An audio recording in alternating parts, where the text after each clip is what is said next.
আপনি হজে গেছেন, কাবা শরীফের ইমাম সাহেব বুকে হাত বেঁধে নামাজ পড়ছেন, দেখে আসছেন, আপনার হাতটা বুকে উঠলো না, কিভাবে আপনি কিয়ামতের দিন নবীর শাফাআত পাবেন?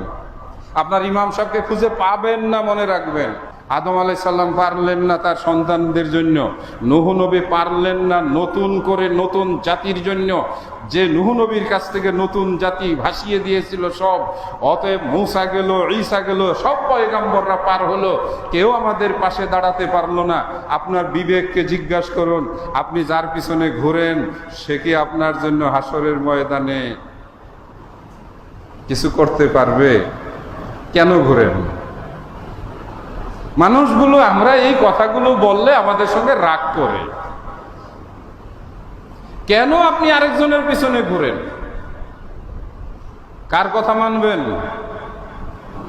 যে আপনার জন্য কিয়ামতের ময়দানে হাসরের মাঠে সেজদায় পড়ে কাঁদবে আর বলবে, আল্লাহ ইন্নাহুম মিন উম্মতি, আর আমার উম্মত। আপনি তার হাদিস মানতে চান না, কেমন আপনি উম্মত? আপনি তার হাদিসগুলো অনুসরণ করতে চান না, কেমন আপনি ঈমানদার? হে দিনদার মুসলিম ভাইয়েরা, আজকের খুতবা শোনার পরে যদি আপনি নবী মুহাম্মদুর রাসূলুল্লাহ সাল্লাল্লাহু আলাইহি সাল্লামের একটা হাদিস মানতে মনের ভিতরে যদি খটকা লাগে, একটা হাদিস মানতে যদি আপনার মনে বাধা দেয়, আপনি লিখে নিয়ে যান, আপনি এখনো ভালো মুসলমান হন নাই। আপনি হজে গেছেন, কাবা শরীফের ইমাম সাহেব বুকে হাত বেঁধে নামাজ পড়ছেন, দেখে আসছেন, আপনার হাতটা বুকে উঠলো না, কিভাবে আপনি কিয়ামতের দিন নবীর শাফাআত পাবেন? আপনার ইমাম সাহেবকে খুঁজে পাবেন না, মনে রাখবেন। আপনি হজে গেছেন, আপনি নিজের কানে শুনছেন মক্কা মসজিদে, বাইতুল্লাহ, মদিনার মসজিদে, মসজিদে নববীতে মুসল্লিরা জোরে আমিন বলেছেন জুমার নামাজে। আপনি বাংলাদেশে এসে আপনার মুখ দিয়ে আমিন বের হয় না।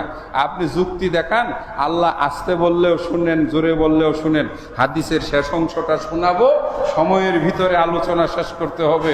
সম্মানিত দিনী ভাইয়েরা, কথা অনেকখানি রয়ে গেল, আবার সময় সুযোগে কোনো অনুষ্ঠানে এসে পূর্ণতা দেব। হাসরের ময়দানের ভয়াবহ মাঠ দেখানোর জন্য রওনা হয়েছিলাম, রাস্তায় থাকা অবস্থাতে আমাদের সময় ফুরিয়ে গেল। আসলে তো এভাবেই দুনিয়ার সময় ফুরিয়ে যাবে, তাই না? কত আশা বাকি থাকে, কি বলেন? কত স্বপ্ন বাকি থাকে, কি ফুরিয়ে যায়? সময় ফুরিয়ে যায়। তওবা করে ফেলেন, একবার বলে ফেলিনি আস্তাগফিরুল্লাহ, আস্তাগফিরুল্লাহ আল্লাযী লা ইলাহা ইল্লা হুয়াল হাইয়ুল কাইয়্যুম ওয়া আতুবু ইলাইহি। আল্লাহ আল্লাহ, আর যাব না, আর কারো পিছনে যাব না, আমার কারো দরকার নাই, আমার একমাত্র তুমি যথেষ্ট। ইব্রাহিম আলাইহিস সালামকে আগুনে ফেলে দেওয়া হয়, বাতাসের ফেরেশতারা এসে বলেছিল অনুমতি দেন, আমি বাতাসের সাহায্যে আগুনকে নিয়ে সাগরে ফেলে দিব।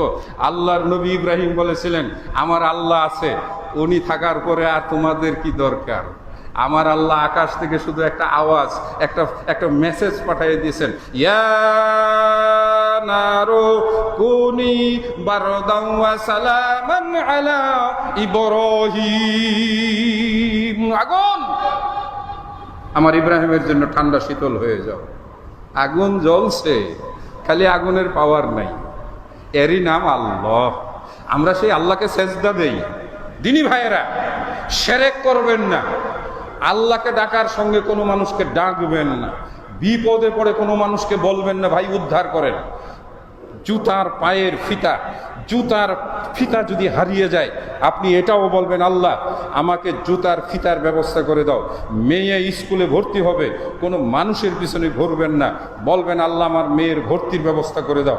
মেয়ের বিয়ে দিতে হবে, আপনার কারো গিয়ে হাত পা ধরার দরকার নাই। রাতে তাহাজ্জুদ নামাজ পড়ে একজনের হাতে পায়ে ধরেন, একজনের হাতে পায়ে ধরা মানে তার কাছে বলেন, তার কাছে কাঁদেন, তিনি কে? তিনি হলেন আল্লাহ। আল্লাহ, আল্লাহু আকবার।